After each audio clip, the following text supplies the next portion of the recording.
Kenya's interactive debate platform brings together over 500 schools across 12 regions to debate on the Great Debaters Contest. I am your host, Chris Buru. And I am Esperanza Kapanga, speaking on a matter that is quite sensitive to us as a country. The motion on the table today is individual human rights should be secondary to national security in this era of terrorism. Proposing this motion, we have Miathene Boys High School. And opposing the motion, we have the ladies from Kaaga Girls High School. Proposer number 1, you have 3 minutes. In this era where truth is mixed with falsehood, let me be your light, let me be your beacon. Brown Lassie is my name from the Miathene High, and I strongly affirm the motion that states individual human rights should be secondary to national security in this era of terrorism. First of all, let me elaborate on some issues here. Who is an individual? According to my Oxford Dictionary, the 9th edition, it states that a person who is original and very different from others is an individual. What are human rights? These are basic rights that everyone should enjoy and should be treated fairly, and especially not in a cruel way by the government. What is terrorism? This is the use of violent action in order to achieve political aims or to force a government to act. So the bigger question is, how are these terror groups a threat, and how do they force the governments to act? Take the instance where in Nigeria, the Boko Haram are terrorizing the people of Nigeria. They attack the state governments in a bid to control it. For example, they kidnap the girls with the aim of preventing them from going to school with the ideology that girls should not get educated. They also want to control the government with their plans of Sharia law. It's both political, and it forces the Nigerian government to act to their will by holding the girls at ransom. With my first and crucial point, Chapter 4 of the Kenyan Constitution, Part 4, Article 58, Section 1 states that a state of emergency may be declared and only when the state is threatened by war, invasion, general insurrection, disorder, or other public emergencies, terrorism included. This means that during a state of emergency, infringement of human rights is probable, where rights such as freedom of movement, right to life, and right to security are sidelined in order to protect the territorial integrity of the country, indicating well that the Constitution has made human rights second to the security of the country in this era of fracas. That is terrorism. As I always say, those who don't take history seriously are bound to repeat it. If the rights of a few selected individuals in society pose a threat to national security, then their rights, and I mean individual ones, are sidelined. Take the example where Hezekiah Ochuka and Osama bin Laden posed a threat to countries where Hezekiah Ochuka rallied the coup, where he was executed because he was a threat to the country.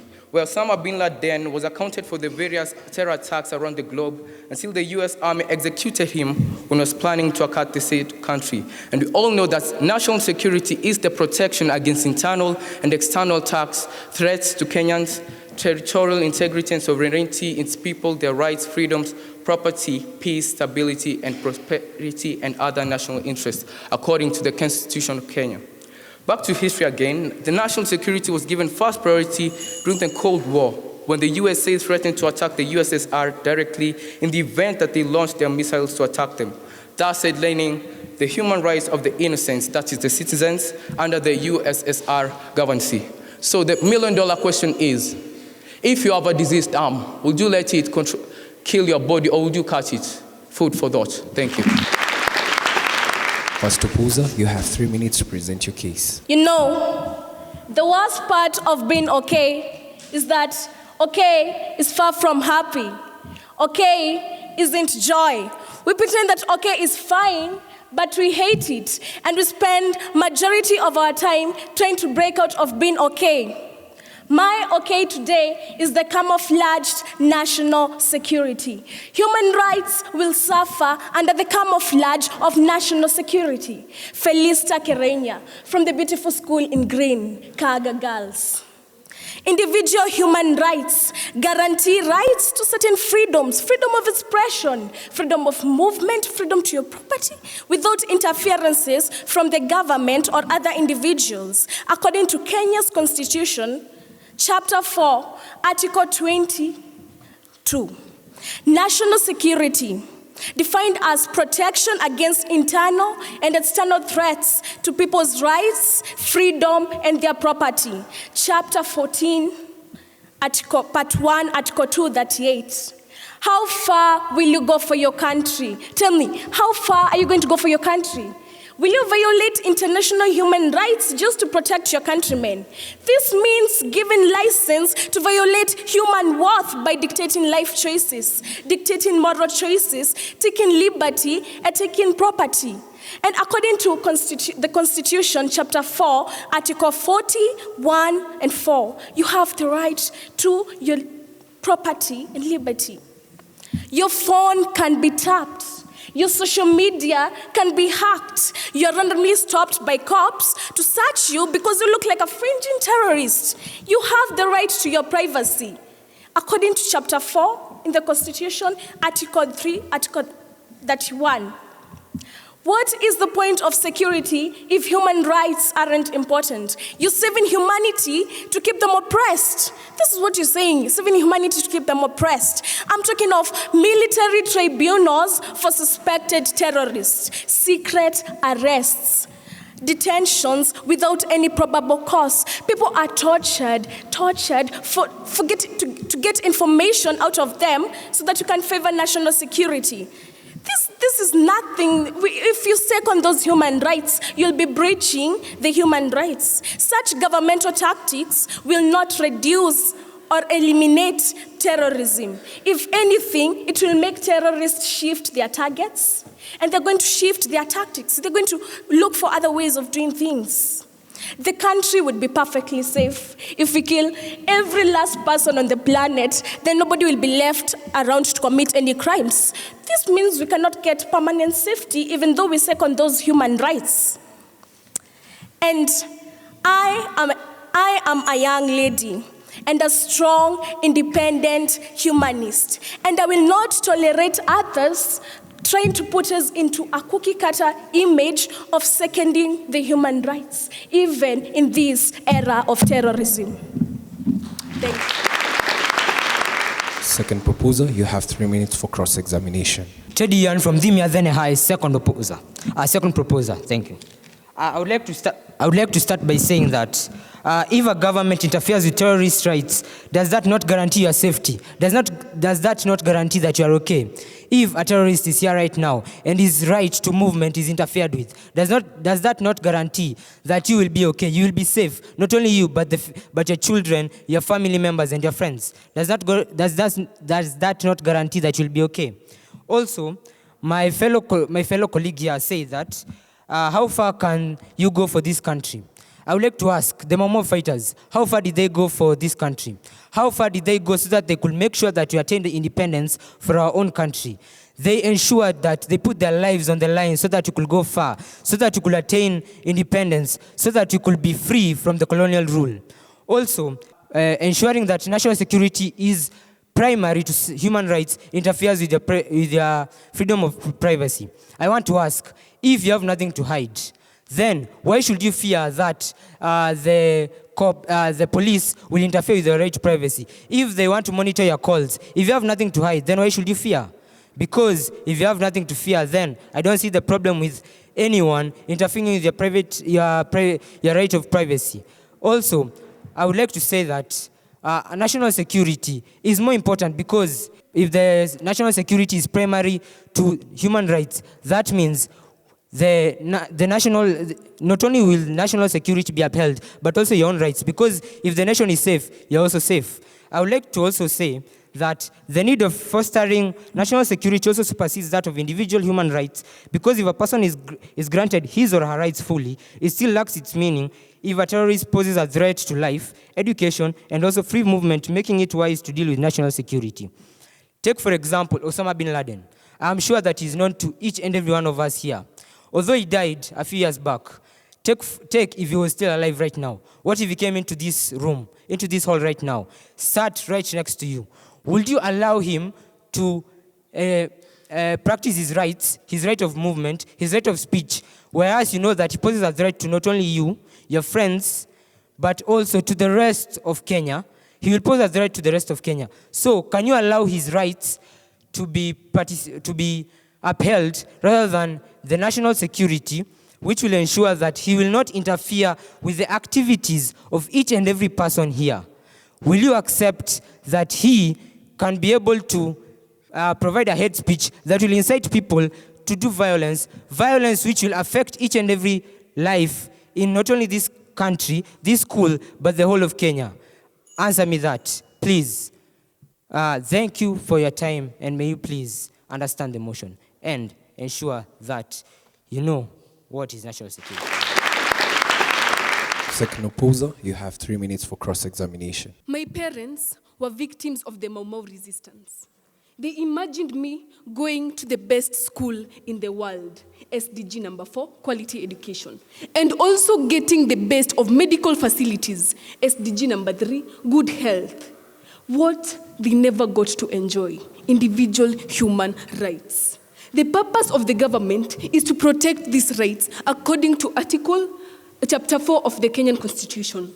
If the same government is suppressing our rights, taking away our freedom and privacy, is it not betraying its very existence? History gives us a warning here. If a government removes freedom from its populace, it becomes despotic. From Greece to Rome to the present. Take an example of the US from the Amnesty International website. The United States has had a long history of lynching. A person called Sheikh Amma was imprisoned for 13 years. 13 years because he was suspected to be a terrorist. The same happened in Cuba, where 13,000 people were imprisoned just because they were suspected to be terrorists. This called for world attention. The World International Conference of Human Rights was held in Vienna, 1993, where all the developed nations came together and agreed that human rights are a universal concept applicable to the whole of mankind, vital, essential for the growth of the nation. They did not applaud Cuba, neither did they applaud USA for their efforts of combating terrorism. The Human Rights Conference understood one thing. Nobody can completely prevent bad things from happening. Is that not true? Can you prevent bad things from happening? Well, we can't. We cannot attain perfect national security as much as we try. No matter what laws we put in place, we can only improve it. But we can only improve it. Well, the term perfect national security describes an impossibility. The term betrays itself. Nothing is perfect in this world. If you want national security, put in place tighter security controls at airports and borders, but do not rid me of my rights. You see, borders are porous. Information comes in and goes all the time. People come in the country and go all the time. Well, you cannot deprive a person from the human rights so that we can attain perfect national security. Let us not be selfish. Let us think about the world at general. Let us think about everyone else. Let us think about my rights. Your right to life, your freedom of worship, everything. Let us think about every other person. Let's not be selfish. Thank you. Omari J. Kaaga girls.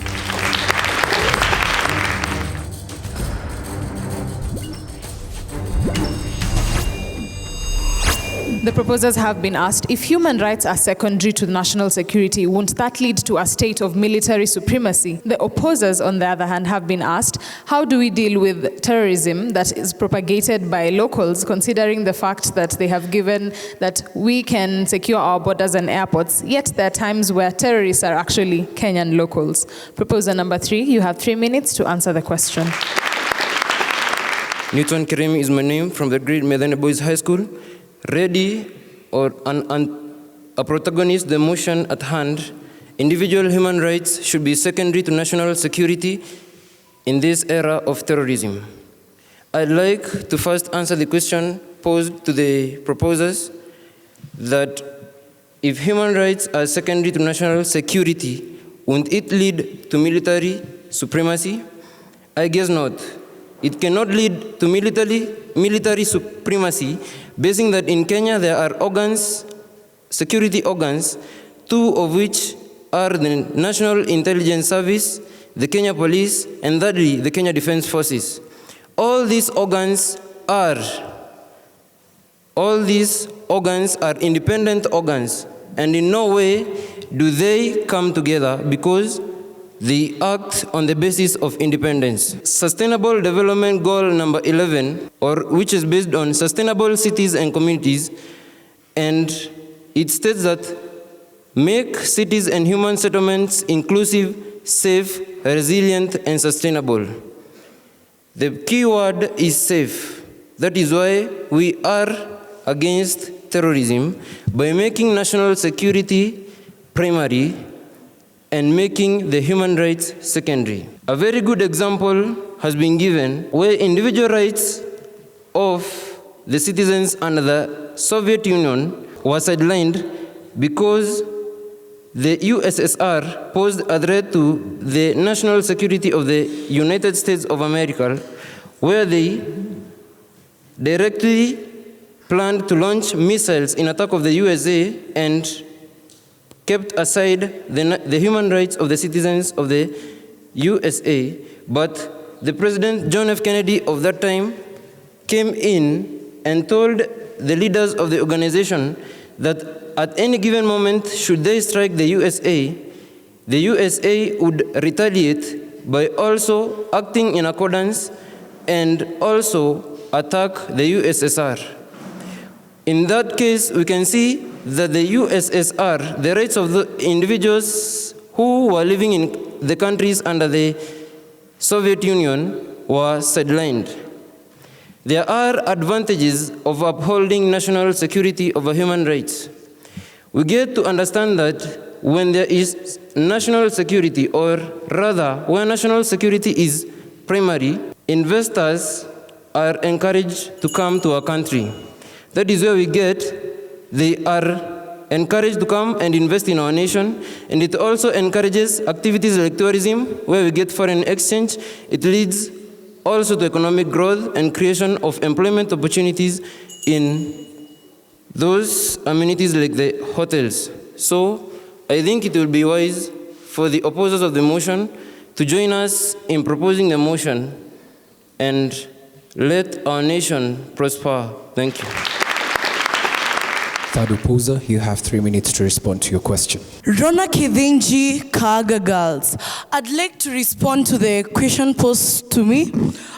We have, in a state of emergency in the country, national security organs such as the Kenya Defense Forces can be deployed to the affected areas so as to battle the insecurity.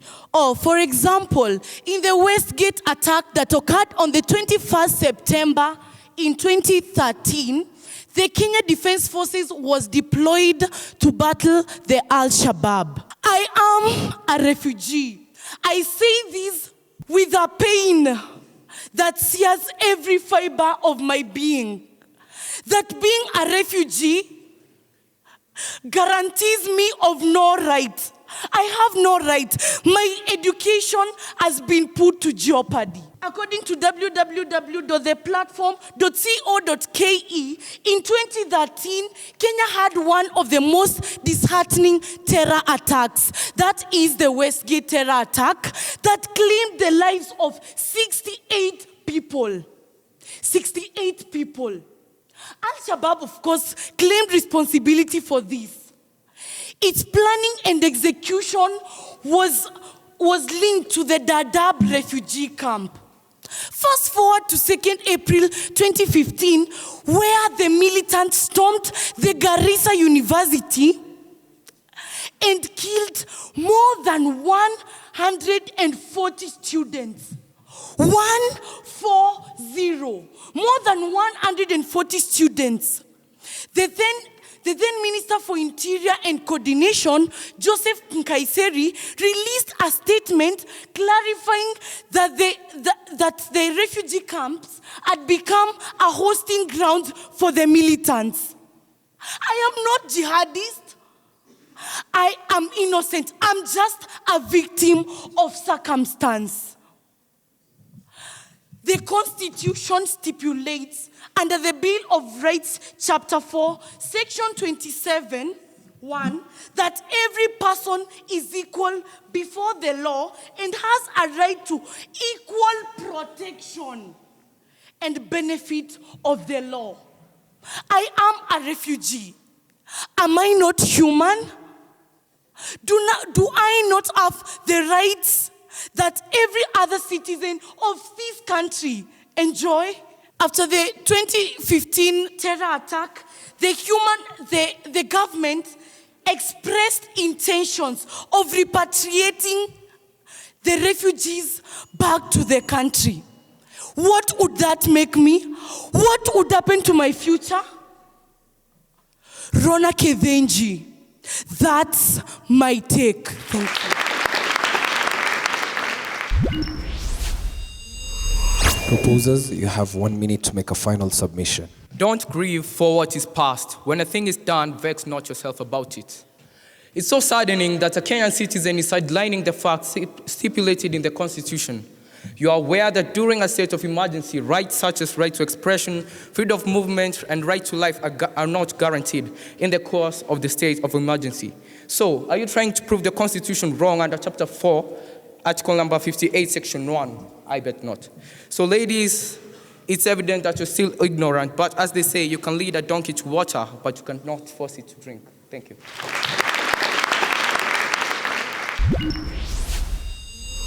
Proposers, you have 1 minute to make a final statement. Pretty good.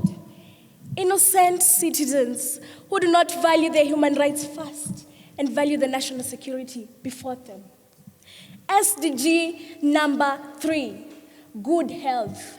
That's your right. SDG number 4, quality education. One of your rights. SDG number 16, peace and justice and strong institution brought about by people enjoying their individual human rights before the national security.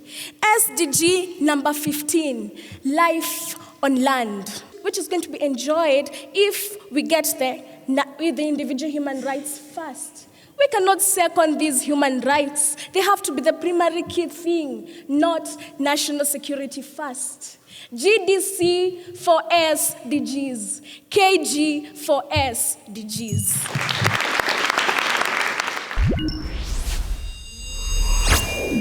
Brian, good definition. I like the citations of the Constitution, and you're a good speaker. You gave very good examples. I think the Boko Haram, Osama, I think there was a Hezekiah, something like that, is it? Some of the examples, I'm just trying to quote some of the examples that you gave. Ochuka, is it? Yeah. My question would be, at least some of them are general knowledge, like the Boko Haram and Osama.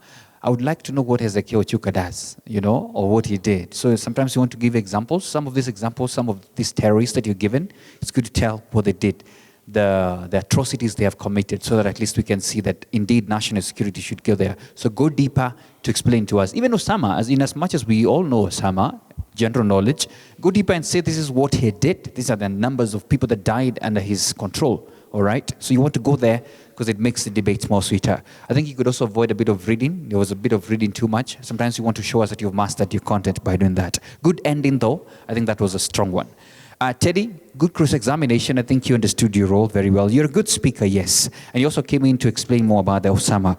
However, we noticed that this time round, you had a bumpy ending towards the end. I don't know what is happening. I think you wanted to master a bit of your coherency so that at least you're not affected. Either you had a lot of notes or a lot of things to say, and time was not your end. Newton, fair examples. I think it's fair examples for the questions. I think you could have had more persuasiveness that is needed to keep at par with your team members, all right? Because they had come and set a pace of a certain level of persuasiveness. That's the same pace that you want to do or even give better, all right? But it was commendable though. For Kaaga girls, good rebuttal. Felista, good start. I also like the constitutional references and the explanation of the motion. However, I felt the explanation of the motion, in as much as you were trying to help us understand the magnanimity of this in terms of protection of human rights, it took more of your time, and so you did not have any case to build. If you look at Brian, he gave cases, for example, there was Osama bin Laden and the likes. So for your end, you should have given us a case, maybe a particular one, of the human rights that we have seen. And I think there was what you just mentioned about detention and secret arrests, but are there specific examples that we could tell that, listen, this is an example of someone who was wrongly, all right, affected because of this. It helps to bring the subject home. Omari Joy, I think you gave some examples. Yes, you mentioned Sheikh Omar, the Cuba, 13 prisoners, but we couldn't understand, were they arrested because of terrorism cases or the likes? Okay, so you want to tell us that so we can see how did they affect national security. You want to allude everything to the motion. Passionate speaker though. All right, so keep it up. Rona as well, very strong, passionate speaker. But we could tell your coherency was a bit affected. I don't know whether you had mastered too much or what, because we could tell some point you had to pause. The audience at some point was making some murmuring because of that. So you want to avoid that, but you have a very good, unique style. So with more practice, I think you can become a very good speaker. So keep it up. We'll wait for the results. And now, the results. Miathene boys, the judges awarded you 68.7. Let's appreciate them. Kaaga Girls High School, you managed to garner 70.5. Let's appreciate them. Congratulations to both schools. Do remember that it's not in winning or quitting, it's in how you play the game. Ladies and gentlemen, we'd like to challenge each and every school to bring change in their schools and their communities by implementing at least one sustainable development goal so as to achieve the Vision 2030 in bringing change into our country. We would also like to ask the viewers, keep the conversation going on all our social media platforms. The hashtag is always GDC for SDGs. I have been your host, Esperancia Kapanga. Until the next episode, I have been your host, Chris Boru. See you same place, same time.